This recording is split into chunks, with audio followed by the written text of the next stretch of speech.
sur l'ADN beauté. Je vous présente aujourd'hui un maquillage qui n'a rien à voir avec le temps qu'il fait à Paris, puisqu'à Paris il fait vraiment super moche. On n'en peut plus, on rêve de beau temps, de terrasse de café, de fête le soir, mais c'est pas possible, il pleut des cordes. Donc voilà, on va prendre notre mal en patience. Donc je vous ai fait un maquillage, pour les beaux jours, hein. J'en ai tellement envie. Un maquillage très glowy, un maquillage avec un peu de contouring, des yeux bruns, j'ai pas trop forcé mais c'est pas non plus très light, et un rouge à lèvres mat qu'on pourrait retrouver un petit peu chez Kylie Jenner, la bouche en moins, mais quand même, voilà. J'espère que ça vous plaira. En tout cas moi c'est le genre de maquillage que j'aimerais bien porter, puis ce côté ébouriffé, très naturel. J'ai pas franchement le choix, c'est comme ça que mes cheveux sont quand j'ai pas de brushing, mais je suis sûre que vous adorez. Allez, on y va. Alors ça commence d'abord par une préparation de la peau avec des crèmes de chez Charlotte Tilbury. Donc ça c'est encore des produits que je vous ai pas encore présentés mais qui viennent de mon haul à Londres. C'est un coffret composé d'une crème de jour, une crème de nuit, une crème contour des yeux. Donc là j'applique la crème contour des yeux. C'est une crème absolument fantastique qui permet d'hydrater le contour des yeux. Et là je vais mettre la crème contour, la crème de jour, qui est extrêmement agréable. Je pense que c'est une magnifique base de maquillage. J'ai vraiment l'impression que ça hydrate. En tout cas, ce sont des bons produits. Toujours avec Charlotte Tilbury, je mets ce fond de teint, mais qui est plus une crème teintée avec une faible couvrance. Le Light Wonder Youth Boosting Perfect Skin Foundation. Donc, c'est une texture quand même assez fine. La couleur est légèrement trop foncée. J'aurais peut-être dû prendre plus clair, mais ça va être parfait pour cet été, parce que je compte bien bronzer. Voilà, donc je l'étale avec mon Beauty Blender, parce que j'aime bien l'effet naturel du Beauty Blender. Voilà, ça va faire pénétrer le maquillage bien dans la peau et j'ai pas l'impression qu'il y a un effet de matière qui reste par dessus. Je trouve ça plus agréable qu'un pinceau. Voilà, donc c'est assez classique, ma foi. Je n'oublie pas d'hydrater mes lèvres avec le baume de chez Bobbi Brown. C'est un baume qui est assez particulier parce qu'il n'est pas très gras. Je pense que plus qu'un baume, il s'agit d'une base de rouge à lèvres qui sera idéale pour l'application de mon rouge à lèvres mat que je vais mettre tout à l'heure. Allez, on continue avec l'anti-cerne. Donc, je vous le présente plus, hein, c'est l'effaceur yeux de Je m'aime Evelyne. Donc là, je me fais une drôle de tête avec. J'en mets bien en dessous, j'en mets sur le front, j'en mets sur le menton et au-dessus de la bouche. Je suis absolument magnifique. Et je l'étale avec le Beauty Blender et je vais m'apercevoir que dans toute cette vidéo, j'ai oublié d'étaler, je vais le faire à la fin de la vidéo, mais j'ai oublié d'étaler l'anti-cerne que j'ai mis sur le front. Donc je vais rester avec cette tache ridicule pendant quasiment toute la vidéo. Pardonnez-moi, c'est juste que j'étais tellement à fond dans l'enregistrement que j'ai oublié. Donc vous voyez cette tache absolument ridicule sur mon front, mais vous inquiétez pas, je vais quand même la changer. Alors là on va mettre le primer sur les paupières, donc ça permet de garder le fard à paupières que je vais mettre plus longtemps et ça va constituer une excellente base. Là pareil, c'est un classique. Allez, je fais un petit zoom parce qu'on va passer au maquillage des yeux. Je vous présente ma palette de chez Charlotte Tilbury. C'est une palette qui est inspirée de Gisèle Bündchen, qui s'appelle Bronze Goddess, avec des couleurs bronze, voilà, comme un maquillage terrasse, beau temps, estival, glowy. J'ai trouvé que Gisèle Bündchen était un excellent exemple. Je ne suis pas Gisèle, bien entendu, je n'ai même vraiment très loin de Gisèle, mais j'ai le droit de m'en inspirer. Donc je mets toujours la couleur la plus claire, déjà pour unifier mes paupières et créer une base sur laquelle les autres couleurs vont bien s'étaler et s'estomper.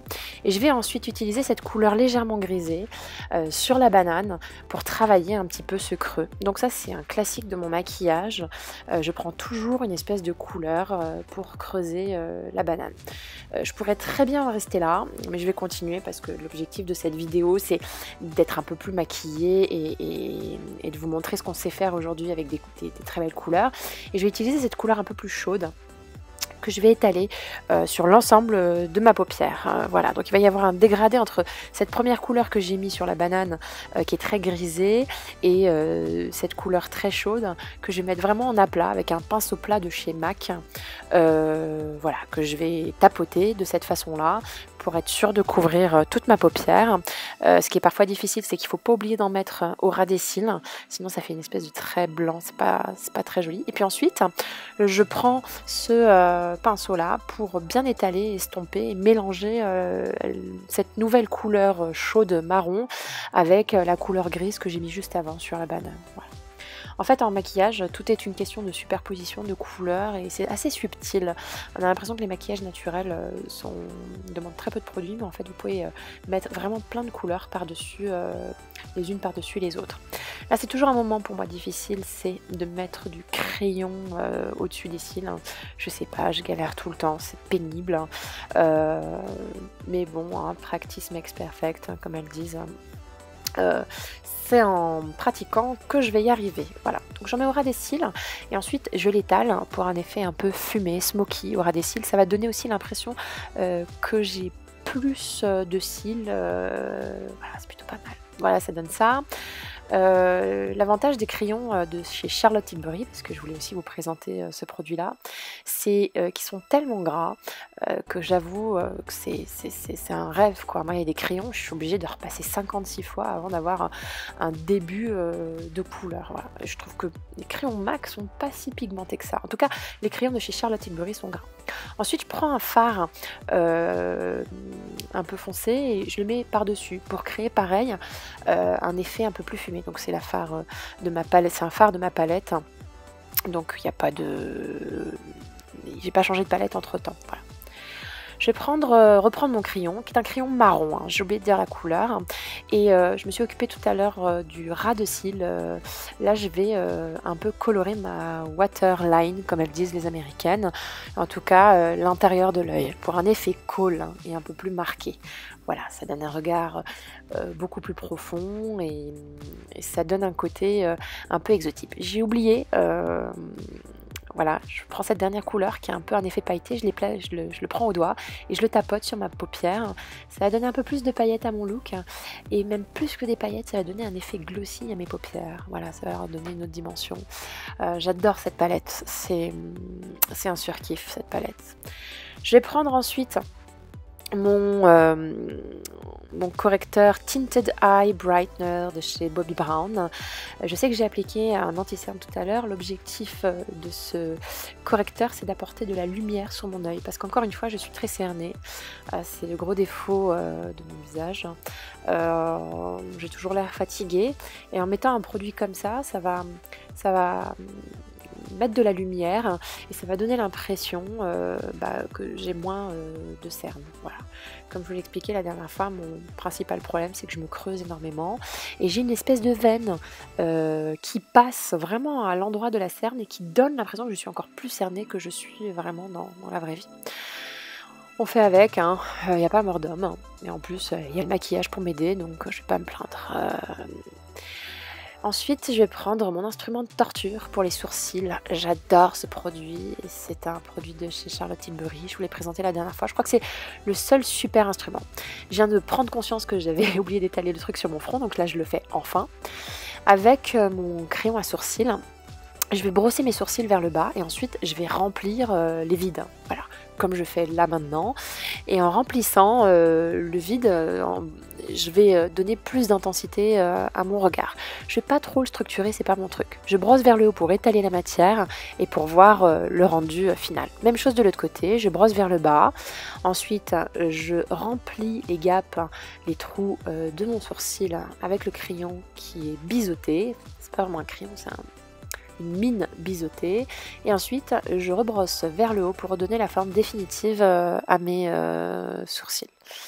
Et vous allez voir que je suis pas dans un sourcil extrêmement graphique comme certaines américaines peuvent le faire. Ça me donne plus de définition. Pour en rajouter, je vais prendre mon mascara de sourcils de chez Bobbi Brown, qui est un mascara teinté. Et là, pareil, je vais fixer mes sourcils et je vais leur apporter encore un peu plus d'intensité.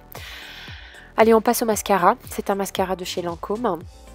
Je me rappelle plus vraiment la marque, je vais vous dire ça tout de suite. La marque c'est Grandiose, voilà, Grandiose de Lancôme. Écoutez, c'est un bon mascara, mais pour le prix que je l'ai payé, je trouve que ça vaut pas le coup. Voilà, il y a des mascaras beaucoup moins chers qui jouent leur rôle. Et puis la brosse est vraiment bizarre. On a l'impression que c'est pratique au départ, mais ça n'arrive pas à attraper les cils qui sont sur les côtés. Vous voyez, si vous arrivez à attraper les cils qui sont dans le coin externe de l'œil, hein, ça vous fait vraiment un regard de biche. Hein, ce que la brosse m'en empêche. Et allez, une fois sur deux, je me foire et je me fous du mascara sur la paupière, ça me rend complètement dingue. C'est pour ça que je faisais la grimace tout à l'heure. Néanmoins, ça reste un bon mascara, c'est juste que c'est trop cher payé pour l'effet que ça fait, quoi. Je vais me rapprocher de la caméra pour que vous puissiez voir. Hein. Mais voilà, j'ai des cils naturellement longs, donc j'ai pas l'effet waouh. Bon, j'ai mes petits cheveux, j'en peux plus, je sais pas quoi faire. Mes cheveux se cassent facilement, mes cheveux tombent tout le temps, donc j'ai toujours des espèces de repousses. Hein. En plus, je suis mon fils il y a 2 ans et j'ai toujours l'impression d'avoir une espèce de sous-longueur absolument atroce. Je vous représente plus mon produit Filmstar Bronze and Glow, que je vais appliquer cette fois-ci avec un pinceau tarte que je vous ai pas présenté. Ce pinceau tarte, je vais prélever la couleur bronze, qui est un bronze un peu grisé, et je vais faire du contouring un peu comme Kim Kardashian. Donc moi je le fais assez simplement, je vous avoue que je le fais pas trop marquer. Je creuse mes joues et j'étale la matière avec ce pinceau qui est spécialement fait pour. Donc vous allez voir que l'effet n'est pas totalement délirant, il est d'autant pas plus délirant qu'en fait, j'ai déjà les joues très très creusées. Je vais en profiter pour faire un contouring sur mon nez, c'est la première fois de ma vie que je le fais. Et c'est pas mal, hein, c'est pas mal, hein. Franchement c'est pas mal. En plus c'est cool ce pinceau parce qu'il me permet de faire vraiment les deux, un contouring des joues et un contouring du nez puisqu'il a un embout il a 2 embouts qui sont faits pour. Je vais étaler ce contouring pour que ça fasse quand même assez naturel.